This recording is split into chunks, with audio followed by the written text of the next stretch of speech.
Salve amigo do Auto Vídeos, hoje é dia de papo de carro. Toyota mais barato à venda no Brasil, Yaris hatch na versão LX, tem até calota. Será que vale a pena? Será que é bacana? É um Etios melhorado ou um Corolla simplificado? Para contar tudo isso para você, incluindo as verdades ocultas e aquilo que ninguém comenta, a gente testou, rodou bastante na cidade, na estrada, para falar a real, as nossas impressões sobre os pontos positivos e alguns que deveriam ser muito, mas muito melhores. Então tá na hora de você descobrir tudo isso com a gente. Bora lá?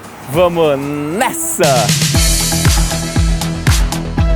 Bora partir! Aqui você vem de carona com a gente. Tem sempre aquele contexto que é fundamental porque existem muitos aspectos que a gente só entende num carro como esse, considerando tudo o que está por trás em relação à dinâmica do seu projeto. Yaris é um carro que já tem história lá no exterior, ele só chegou aqui no Brasil em 2018, ficando posicionado acima do Etios, que já saiu de linha, e abaixo do Corolla. Só que aqui no Brasil ele veio defasado em relação aos modelos semelhantes a ele, inclusive em mercados emergentes. Ele chegou baseado na mesma plataforma do Etios, que é a mesma que o Yaris usava já, hein? Agora se segura na cadeira, hein? Se segura na cadeira porque plataforma de 2005 lá no exterior e ela continua aqui. O que isso tem a ver? Por exemplo, quando a gente fala aqui da posição de dirigir, a gente sente claramente que está num carro que já tem um projeto de muitos e muitos anos. Eu vou falar sobre as impressões aqui, sobre a ergonomia, mas eu já adianto que tem coisas aqui que não se encaixam tão bem. E eu falei, né? É o Toyota venda no Brasil mais barato, mas quanto custa? Ainda não passou dos 100 mil reais como muitos e muitos carros aqui do Brasil. Mas, por outro lado, tem umas coisas aqui que deveriam ser muito, mas muito melhores mesmo. A gente está justamente aqui com essa versão hatch, que aí habita aquele nebuloso mercado, né, dos hatches, compactos, premium. São muitas nomenclaturas, mas é uma grande confusão hoje no mercado, então a melhor coisa é a gente entender a dinâmica aqui de cada carro. Vamos começar então dando uma volta aí para conhecer de perto como está o design linha 2023 com o novo para-choque. Tá bem invocada essa dianteira, eu acho muito bem acertada, com conjunto ótico bem esticados e uma grade colmeia ali na frente. Eu acho que fica um conjunto muito interessante. As linhas dele são harmônicas. Dentro desse segmento aqui, eu acredito que ele consegue ter um design, de certo modo, atraente. Quando a gente acompanha a lateral, tem esse aspecto emblemático do conjunto aqui, envolvendo a área envidraçada com cor preta e ali um prolongamento da pintura preta na coluna C, que traz aquela impressão bacana de um teto flutuante. E aí a gente chega na traseira, por lá não mudou nada ainda, mas eu também gosto do design da traseira. Eu acho que é um carro bem acertado, bem harmônico, mas já é evidente que tem alguns anos nas costas, inclusive quando a gente pensa que lá no exterior já tem uma geração completamente nova, baseada essa nova geração na nova plataforma modular TNGA da Toyota, então é outro patamar. Enquanto isso a gente tem que lidar com essa realidade aqui, por isso você precisa ficar por dentro de todos esses aspectos.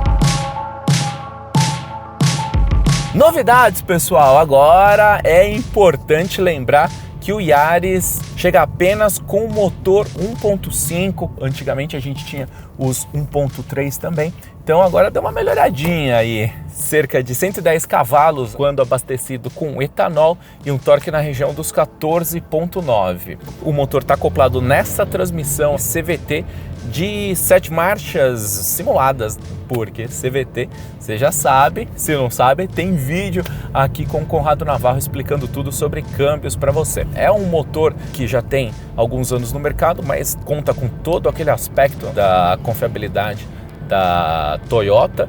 Tem a tecnologia tradicional, que já tem longa data aqui no Brasil, VVTi da Toyota, duplo comando variável ali de válvulas, acaba beneficiando de forma bem interessante o consumo, hein? Com etanol a gente tem pelo Inmetro 9 na cidade, 9,9 na estrada. E eu tô fazendo aqui 8,8 no etanol, trajeto misto, mas sempre eu friso, né? A gente não roda em condições ideais aqui, algumas paradas, o ar-condicionado sempre ligado, mas aí estão todos os dados, porque a gente gosta de trazer a real para você. Então vamos dar uma aceleradinha aqui para você sentir o ronco do motor, lembrando que ele tem controle de estabilidade também. Vamos lá.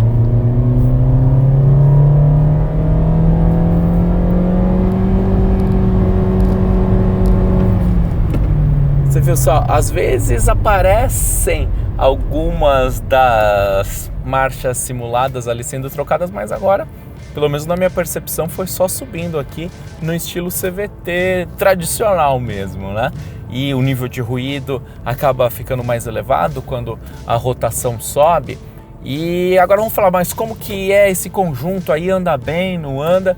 É um carro que tem um desempenho bem moderado, respostas um pouquinho mais lentas na aceleração, na retomada, principalmente se ele estiver cheio, porque eu estou andando com ele vazio. Plataforma mais antiga, o peso, toda essa dinâmica acaba fazendo com que você tenha algo bem regular em relação a desempenho, tá? Agora, o ponto é o seguinte, hein? Ele é um tratorzinho, viu? Porque ele transmite uma robustez de uma forma muito interessante e mais do que isso, um rodar aí que traz muito conforto mesmo. A gente que acompanha aí muitos e muitos carros partindo para acertos que ficam mais rígidos, mais firmes, né? Esse carro aqui é muito bom para encarar as condições de rodagem aqui no Brasil, as superfícies lunares, então ele absorve muito bem os impactos, transmite uma suavidade no rodar muito legal, o que também é ajudado pelas rodas ali de 15 polegadas. E eu falei de roda, é isso aí, é isso que você tá vendo aí na imagem, hein? É roda de ferro aqui com uma calotinha que é simplona demais, hein?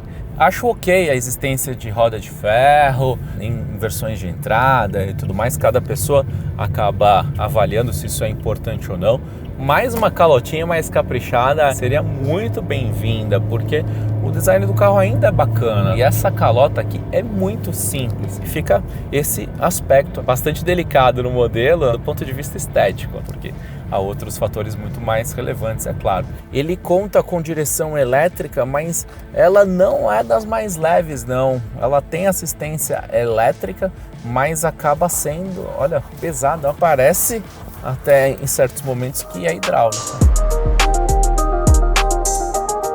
Como é a vida a bordo aqui no Yaris?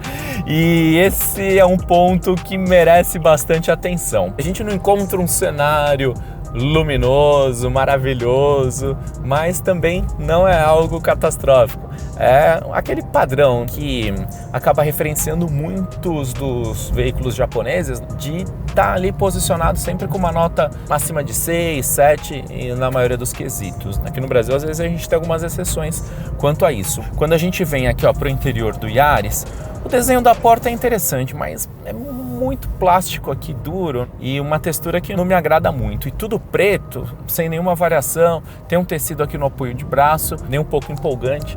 E o desenho, de certa forma, aqui tem relativa harmonia na integração com o painel, que também, claro, plástico duro aí nesse segmento, só que aqui a gente consegue entender algo no seguinte sentido. É simples, mas é bonito. O painel ele é todo bem disposto, assim como a gente tem algumas linhas puxadas, algumas subidas, descidas, linhas diagonais no design exterior, a gente tem essa harmonia sendo trazida para o interior do carro também. São linhas bem fluidas, materiais de qualidade interessante, razoável, mas alguns pontos bacanas aqui na região que envolve, onde fica posicionada a central multimídia, a gente tem aqui a alusão à costura, um material com uma pintura grafite de muito bom gosto, então tá tudo muito integrado, bons encaixes dos materiais, a gente não ouve nenhum barulho. Claro que é o Toyota mais barato à venda no Brasil, mas não é um carro barato, né? Quase 100 mil reais por conta disso eu acho que aqui caberia em alguns aspectos um capricho maior também. A gente tem uma central multimídia que não é das mais modernas, não é com a melhor das resoluções, mas que dá conta bem do recado, viu? Achei interessante. Tem alguns botões redundantes na esquerda, eu achei bacana. Ela tem conectividade com Apple CarPlay e Android Auto por cabo, só que a entrada USB fica aqui dentro do compartimento. Fica um pouquinho estranho aqui não ter uma entrada USB aqui na parte frontal.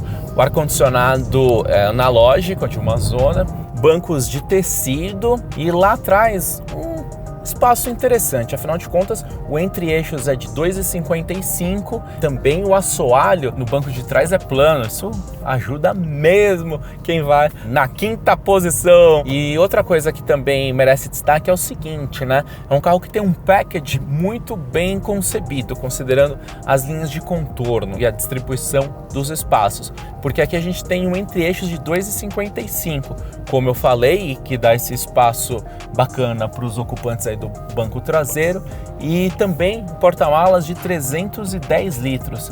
Pensando na dinâmica deste segmento, é uma medida bem legal mesmo, faz todo sentido em relação ao ponto de que a gente está falando de um hatch. Do ponto de vista ergonômico, a gente tem dois fatores. Sempre o lado de que os carros japoneses são muito intuitivos, as coisas ficam onde precisam ficar. Você não fica caçando botão, tudo você acha. Fantástico isso, ao contrário de outras marcas, e a gente fica trocando de carro o tempo todo aqui. Realmente tem uma curva de aprendizagem em alguns modelos, mas aqui você se acha muito rapidamente. Então esse é um fator positivo, mas como eu estava falando no começo do vídeo, a posição de dirigir aqui é um pouco complicada. Primeiramente, você não tem ajuste de distância, profundidade do volante. O outro ponto, é bom frisar, né? Eu tenho 1,86, então minha altura não é no padrão aí da galera. Na maioria dos carros eu me ajeito muito bem. Para você que acompanha sempre os nossos vídeos, sabe que é um ponto que normalmente eu elogio.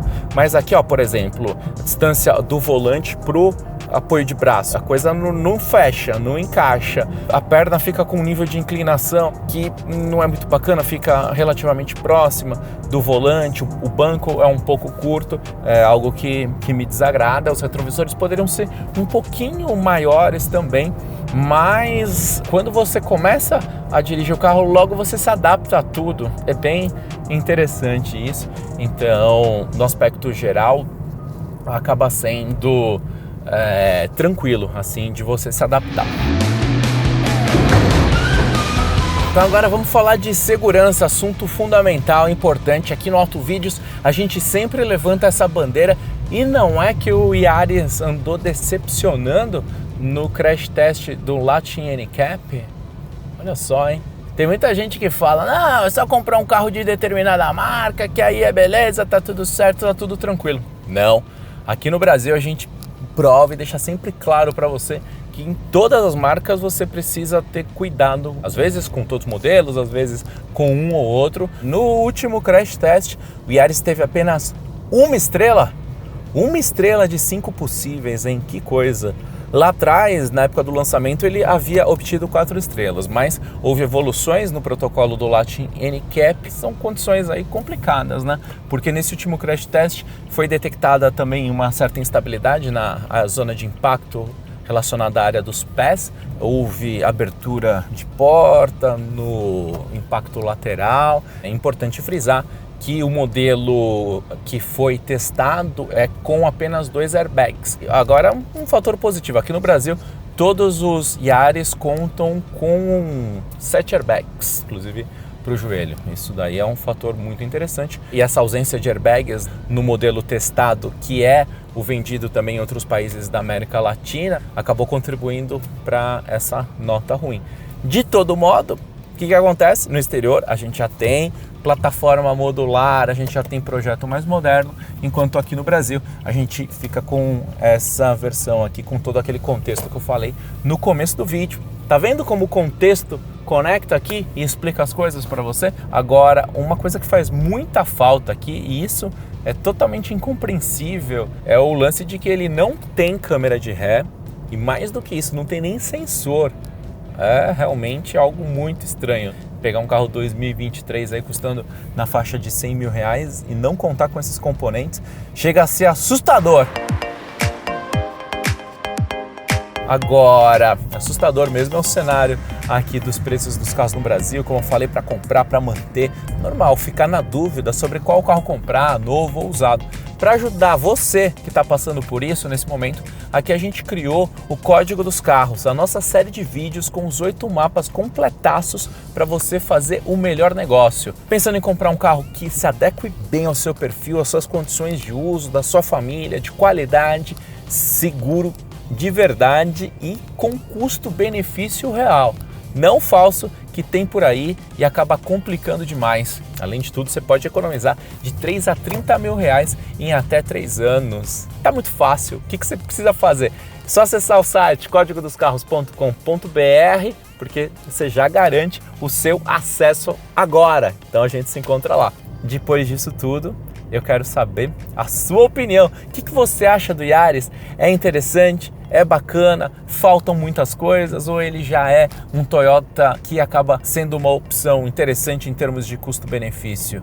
O projeto é defasado, por isso você não compraria? Ou você acha que tem opções também melhores no mercado? Solta a voz que a gente sempre conversa nos comentários e, mais do que tudo, a gente sempre aprende juntos, porque o mundo dos carros, dos SUVs, das caminhonetes, dos ônibus e dos caminhões roda aqui com a gente. Então eu agradeço demais pela sua atenção. Valeu! E a gente se encontra sempre lá na frente na estrada. Obrigado e um grande abraço!